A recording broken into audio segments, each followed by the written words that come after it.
প্রিয় শিক্ষার্থীরা, আশা করি নিশ্চয়ই তোমরা ভালো আছো।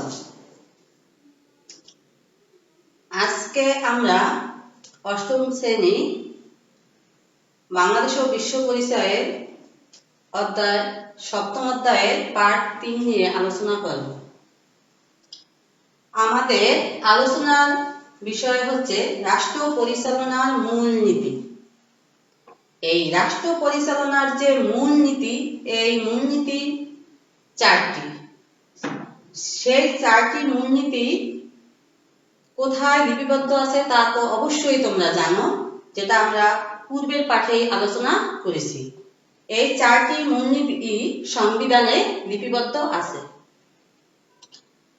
প্রিয় শিক্ষার্থীরা, এই যে চারটি মূলনীতি সংবিধানে লিপিবদ্ধ আছে সেটা আমরা পঞ্চদশ সংশোধনীর মাধ্যমে পেয়েছি।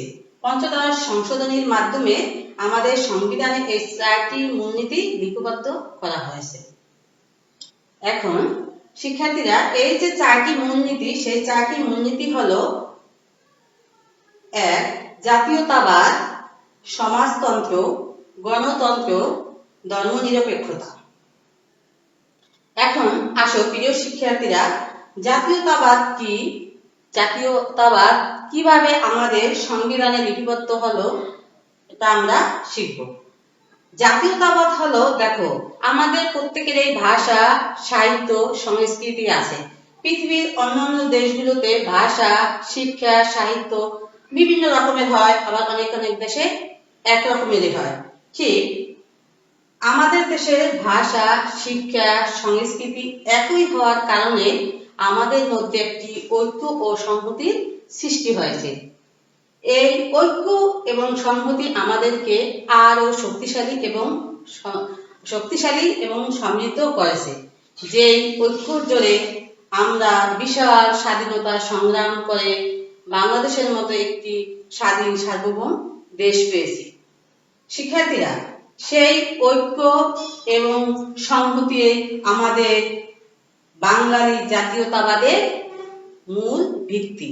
আর এই যে ঐক্য এবং সংহতি, এটা কিন্তু আমরা অর্জন করতে পেরেছি আমাদের ভাষা, শিক্ষা, সংস্কৃতি একই হওয়ার কারণে।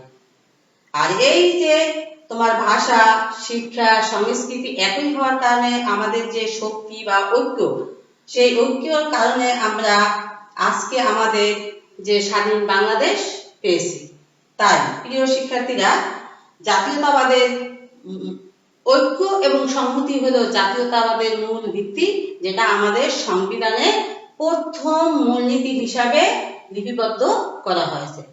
আচ্ছা শিক্ষার্থীরা, তোমরা অবশ্যই বুঝতে পেরেছো যে জাতীয়তাবাদ কি, জাতীয়তাবাদ কিভাবে আমাদের ঐক্য এবং সংহতি সৃষ্টি করেছে, এবং ঐক্য সংহতির মূলেই হলো আমাদের জাতীয়তাবাদ। তাই আমরা আমাদের সংবিধানের মূল যে নীতি, প্রথম যে নীতি, সেটা হলো জাতীয়তাবাদ। এইটা ঐক্য এবং সংহতির ফলেই বাঙালি জাতীয়তাবাদের সৃষ্টি। এখন আসো আমরা মূলনীতির দ্বিতীয় যে মূলনীতিটা, সমাজতন্ত্র। সমাজতন্ত্রটা কি?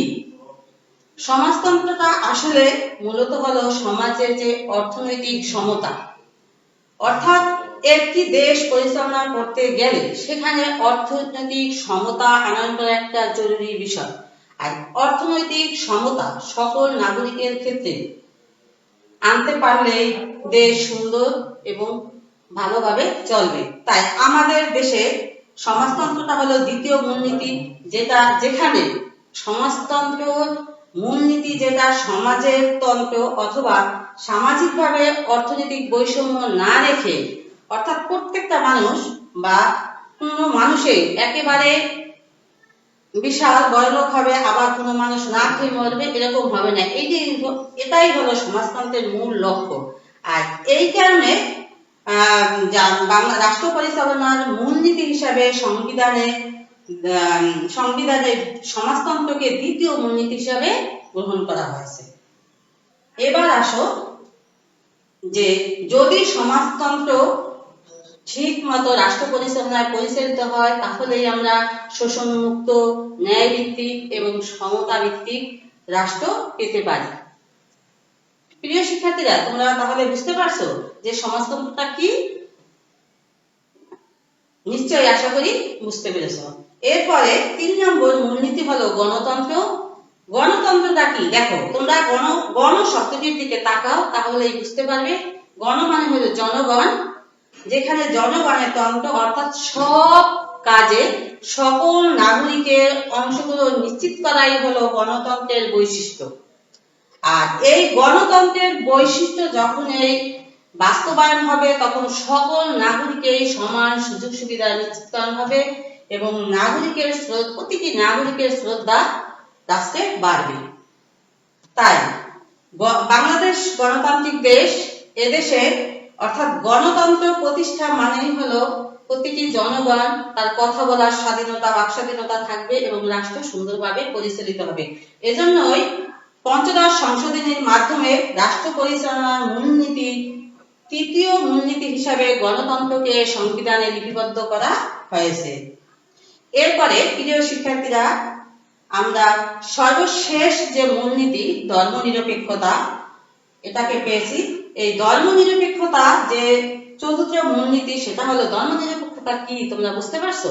ধর্মনিরপেক্ষতা হলো এমন একটি বিষয় যেখানে যে যার ধর্ম স্বাধীনভাবে পালন করবে, কোনো বাধা থাকবে না এবং সমান সুযোগ সুবিধা নিয়ে প্রত্যেকেই তার ধর্ম পালন করতে পারবে, এটা নিশ্চিত করো। যেমন দেখো, আমরা বাংলাদেশের অধিবাসী, আমাদের দেশের অধিকাংশ মানুষই মুসলমান, আমাদের ধর্ম ইসলাম। এরপরও এখানে অন্যান্য ধর্মাবলম্বীর অনেক লোকজনে বসবাস করে, যারা যেমন বৌদ্ধ, হিন্দু, খ্রিস্টান, অন্যান্য ধর্মাবলম্বী। তাদের ধর্ম অন্যান্য, কিন্তু আমাদের দেশে অন্যান্য ধর্মের লোক যারা, তারা নিজ নিজ ধর্ম পালনের স্বাধীনতা পাচ্ছে এবং সমান সুযোগ সুবিধা পাচ্ছে। আর এটাই হলো রাষ্ট্র পরিচালনার সর্বশেষ মূলনীতি, যেটা একটা গুরুত্বপূর্ণ এবং অতি জরুরি বিষয়। তাই প্রিয় শিক্ষার্থীরা, রাষ্ট্র পরিচালনা করতে গেলে অনেক নীতির প্রয়োজন হয়, কিন্তু তারপরও আমাদের সংবিধানে অর্থাৎ 1972 সালের মূল সংবিধান এবং পঞ্চদশ সংশোধনীর মাধ্যমে রাষ্ট্র পরিচালনার যে মূলনীতি হিসাবে 4টি মূলনীতি গ্রহণ করা হয়েছে। সেই 4টি মূলনীতি তোমরা আরেকবার দেখো, যে জাতীয়তাবাদ, সমাজতন্ত্র, গণতন্ত্র, ধর্মনিরপেক্ষতা। এই 4টি মূলনীতি যদি সঠিকভাবে কোনো রাষ্ট্র পালন করতে পারে বা প্রতিষ্ঠা করতে পারে, তাহলেই একটি সুখী সমৃদ্ধ দেশ গড়া সম্ভব এবং দেশ তার কাঙ্ক্ষিত মানে পৌঁছাতে পারবে, যেখানে কোনো বিশৃঙ্খলা, অশান্তি সৃষ্টি হবে না। প্রিয় শিক্ষার্থীরা, তোমরা এই যে রাষ্ট্র পরিচালনার মূলনীতি যে 4টা, এই 4টা শুধু নিজেরা যে আমরা শুধু জানবই তা হবে না, এটা আমাদের জীবনেও বাস্তবায়ন করতে হবে এবং আগামী দিনের ভবিষ্যৎ তোমরা। তাই শিক্ষার্থীরা, এই যে 4টি মূলনীতি, এই মূলনীতি 4টি তোমরা অবশ্যই বুঝতে পেরেছো। যদি না বুঝতে পারো তাহলে আমি আরেকবার একটু রিপিট করি।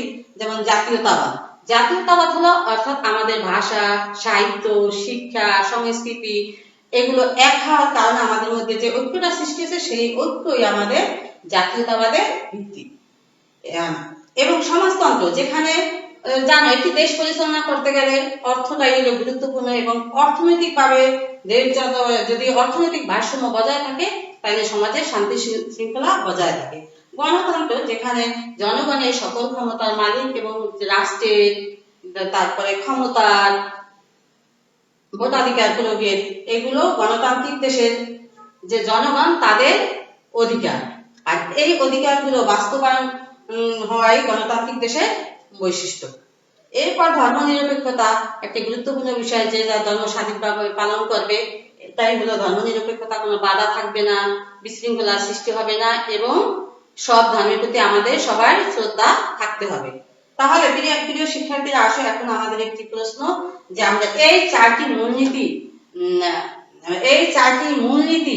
আমরা 4টি মূলনীতিকে আমরা গ্রহণ করলাম বা পেলাম, এটা কিভাবে পাইলাম? কততম সংশোধনীর মাধ্যমে? নিশ্চয়ই তোমরা জানো, অবশ্যই আমরা কততম পঞ্চদশ সংশোধনীর মাধ্যমে এই 4টি মূলনীতি পেয়েছি। প্রিয় শিক্ষার্থীরা, আশা করি তোমরা তোমাদের অধ্যয়ন বাসায় ঠিকমতো চালিয়ে যাবে, কারণ করোনা পরিস্থিতিতে দেশের পাঠদান কার্যক্রম অনেকটাই ব্যাহত হচ্ছে। আমরা আশা করি তোমরা তোমাদের এই পাঠদান যদি ঠিক মতো পরিচালনা করো তাহলে তোমাদের পড়াশোনায় ততটা ব্যাঘাত সৃষ্টি হবে না। তাই শিক্ষার্থীরা তোমরা বাসায় থাকবা, মা বাবার কথা শুনবা, ঠিক মতো অধ্যয়ন করবা এবং ভালো থেকো। আল্লাহ হাফেজ।